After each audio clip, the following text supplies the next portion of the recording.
23 April shift 1ची जी exam आहे ती आत्ताच संपलेली आहे आणि विद्यार्थ्यांकडून जेवढे काही मला रिस्पॉन्सेस मिळाले त्यावरून आजच्या शिफ्टचं जे ॲनालिसिस व्हिडिओ आहे तो मी बनवते. खरं तर विद्यार्थ्यांना काय असतं की एक्झाम संपल्यानंतर त्यांना आपापल्या घरी जायचं असतं, बसेस ट्रेन्स वगैरे पकडायचे असतात. त्यामुळे घाई गडबडीमध्ये जेवढे काही रिस्पॉन्सेस मला रिसीव्ह होतात ना त्यावरून मी आजचं हे प्रेडिक्शन तुमच्यासमोर एक्सप्लेन करतोय.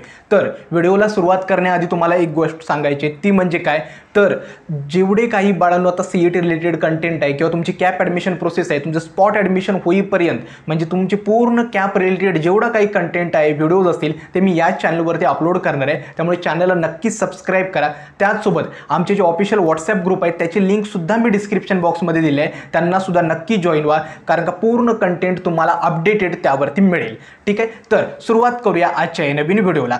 तर 23 एप्रिलची मॉर्निंग शिफ्टमध्ये खरं तर मला जे काही ना फ्यू रिस्पॉन्सेस रिसीव्ह झाले आहेत विद्यार्थ्यांशी बोलल्यानंतर किंवा त्यांच्या रिव्ह्यूजवरून मला एक जाणवलं की आजच्या ज्या शिफ्टचं फिजिक्स होतं ते थोडं मॉडरेट लेवलचंच होतं. मात्र एक आहे, ज्या विद्यार्थ्यांनी PYQs वगैरे सॉल्व्ह केलेत ना त्या विद्यार्थ्यांसाठी फिजिक्स इतकं काही डिफिकल्ट गेलं नाही आहे. 8 ते 10 क्वेश्चन्स थेरॉटिकल क्वेश्चन्स होते, बाकी सगळे ॲप्लिकेशन बेस्ड न्यूमरिकल्स विचारले होते. काही क्वेश्चन्स आता जास्त काही क्वेश्चन्स भेटले नाहीत कारण का विद्यार्थ्यांनी घाई गडबडीमध्ये जास्त क्वेश्चन्स मला पण सांगितले आहेत आणि जे पाठवले होते ना ते पण रँडमली हँडरायटिंगमध्ये पाठवले होते, ते मलाच समजत नव्हतं की काही विचारले. ओके, जनरली सेमीकंडक्टर्सवरून N टाईप सेमीकंडक्टरवरती एक तर थेरॉटिकल क्वेश्चन्स विचारला होता, त्यानंतर बँकिंग ऑफ रोडवरती एक क्वेश्चन विचारला होता, त्यानंतर 2 स्पेरिकल बॉडीज वगैरे दिल्या होत्या आणि त्यांच्या रेडियसचं रिलेशन्स काहीतरी कॅल्क्युलेट करायचं यावरती क्वेश्चन्स होता. इलेक्ट्रोस्टॅटिक्स आणि मुवमेंट ऑफ इनर्शिया कॅल्क्युलेट करायचं सुद्धा क्वेश्चन होता. जास्त क्वेश्चन्स फिजिक्सचे भेटले नाहीत. मात्र विद्यार्थ्यांचं म्हणणं होतं की फिजिक्स दादा थोडं लेंदी गेलं होतं, कारण का फिजिक्सचे अराउंड जर व्यवस्थित अभ्यास केलाय ना 25 क्वेश्चन्स तरी अटेम्प्ट करण्यासारखे होते. मात्र बाकीचे जे क्वेश्चन्स होते ना ते टाइम कन्झ्युमिंग फिजिक्ससाठी होते. हे होतं फिजिक्सचं ॲनालिसिस. आता केमिस्ट्री कसं, केमिस्ट्रीचा जो जनरल ट्रेंड आहे तोच सुरू आहे. Chemistry generally easy to moderate लेवलचं येते. आजच्या शिफ्टचं जर केमिस्ट्री सांगायचं झालं तर काही क्वेश्चन्स मात्र केमिस्ट्रीमध्ये ट्रिकीवाले होते.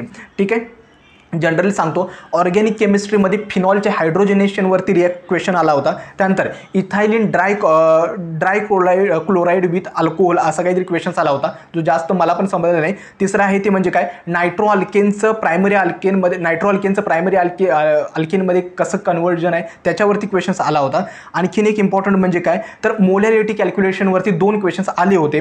त्याच्यानंतर अजून व्हॅन्ट ऑफ फॅक्टरवरती सुद्धा क्वेश्चन्स आला होता. हे होतं केमिस्ट्रीचे क्वेश्चन्स. बाळांनो केमिस्ट्रीच्या सुद्धा किंवा फिजिक्स आणि मॅथमॅटिक्सचे ना जास्त क्वेश्चन्स मला पण भेटले नाहीत, कारण का विद्यार्थ्यांना एका तासामध्ये ते गाडी वगैरे येतात, त्यानंतर बाहेर पडतात एक्झाम हॉलमधून आणि त्या घाई गडबडीमध्ये त्यांना पण ते क्वेश्चन समजत नाहीत. त्यामुळे जेवढे काही ओव्हरऑल डिफिकल्टी लेवल आहे ना ती मात्र हीच आहे की केमिस्ट्री इझी आहे, फिजिक्स मॉडरेट आलं होतं. मॅथ्स बघाल ना आजच्या शिफ्टचं अगेन मॅथमॅटिक्स जे आहे ना ते मॉडरेट टू डिफिकल्ट टू लेंदी बोलू शकता, कारण का विद्यार्थ्यांचं हे म्हणणं होतं की लाईन अँड प्लेन, वेक्टर्स आणि इंटिग्रेशन या 3 चॅप्टर्समधून मॅक्सिमम क्वेश्चन्स विचारले होते. आणि सगळ्यात इम्पॉर्टंट गोष्ट काय, तर बाकीचे चॅप्टर्स म्हणजे जर तुम्ही व्यवस्थित PYQs वगैरे 2 ते 3 वर्षाचे केलेत ना तर तुम्हाला अराउंड सांगतो की 25 to 28 क्वेश्चन्स अटेम्प्ट करण्यासारखे आहे. आणि बाकी क्वेश्चन्स आहेत ना ते नक्कीच खूप टाईम कन्झ्युमिंग होते. लाईक ना व्यवस्थित विद्यार्थ्यांनी, कारण का विद्यार्थ्यांचा प्रॉब्लेम कुठे होत होता तर काही क्वेश्चन्स सॉल्व्ह केल्यानंतर उत्तरच येत नव्हते असं विद्यार्थ्यांचं म्हणणं होतं. म्हणजेच काय, मॅथमॅटिक्स अगेन डिफिकल्टी येते. त्यामुळे घाबरून जाऊ नका की मॅथ्स डिफिकल्टी येते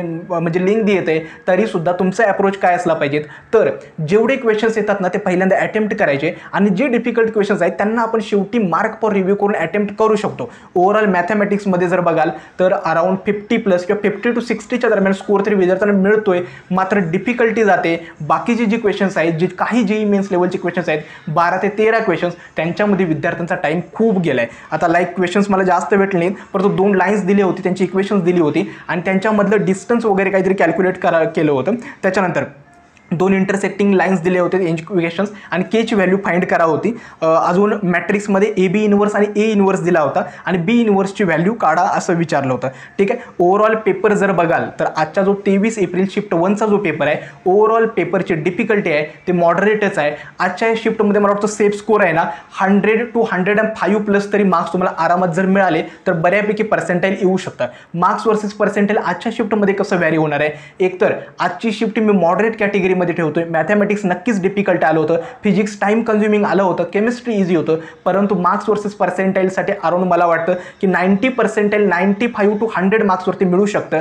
95 प्लस पर्सेंटाईलसाठी तुम्हाला 108 मार्क्स प्लस तुम्हाला स्कोर करावे लागतील.